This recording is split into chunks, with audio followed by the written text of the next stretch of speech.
Well, thank you, John. Welcome to West Michigan's Morning News.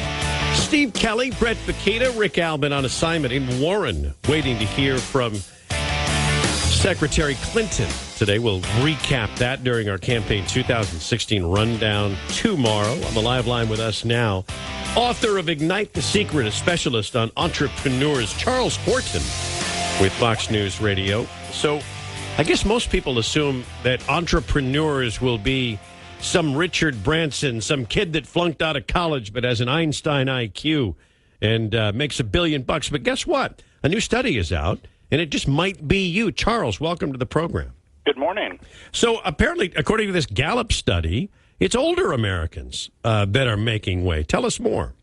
Well, it is. I know the Kauffman Foundation studied that in 1996, 14% of entrepreneurs were over 55, and in 2014, it's now 23%. So more and more of the baby boomers are getting out there and starting their own companies.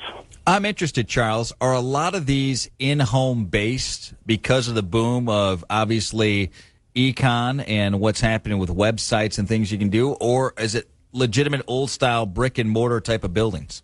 Well, it's certainly the smart way to do it. When I started my own business, I kept another job first and did that on the side. I worked in my house until I could afford the office. It's the small percentage of companies that go out there, raise a lot of money, and go big. It's mostly small guys doing it out of their house.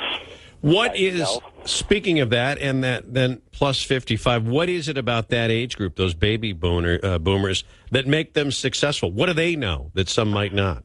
Well, most of them have a wealth of information from being in the working force for 20, 30 years. Some of them find that they get outsourced or laid off, and they look for another job and can't find it, and that's why they go out and look for their own or look to start their own businesses. Other people have saved up money all their life, and they're looking to get that business of their dreams up and going. Charles, what's the biggest thing that people need to be made aware of if they want to go ahead and make this leap? You know, whether it's website-based and they have their own website, or they're going out and they're going to actually get a location. What's the biggest thing you need to do in step one to start that process as far as legally licensed and what you need to know? Well, getting an attorney that gets you set up well is certainly a good thing. Having the right business structure. Most businesses are subchapter S corporations for a reason.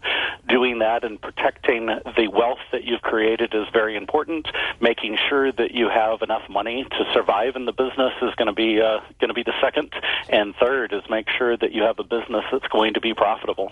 Yeah, you know, if you're not a real whiz when it comes to money, you're going to want somebody, because you want to keep your savings, right?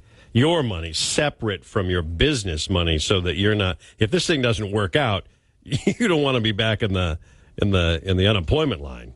You certainly don't want to take 40 years worth of retirement savings and flush it down the commode on a business that doesn't work. Doesn't put you into a good position. And there you have. The book is called Ignite the Secret, a specialist on entrepreneurs with Fox News Radio, Charles Horton. Just think, I could be that next big entrepreneur. I got one question quick for you, Charles, before we let you go, and that is there a certain type of business that they're getting into that is more common right now, especially for that age group? I think for the age group, consulting is a big area. Doing what you've been doing all of your life and lending your skills to many companies instead of one seems to be a way I see a lot of people going. Interesting stuff. Charles, Steve, you and I could be consultants. For what? Radio. Oh, yeah, good point. Charles, thanks so much for your time today. Charles Horton. Thank you. Wood Radio News Time is now 7:41. Kevin Richards, if you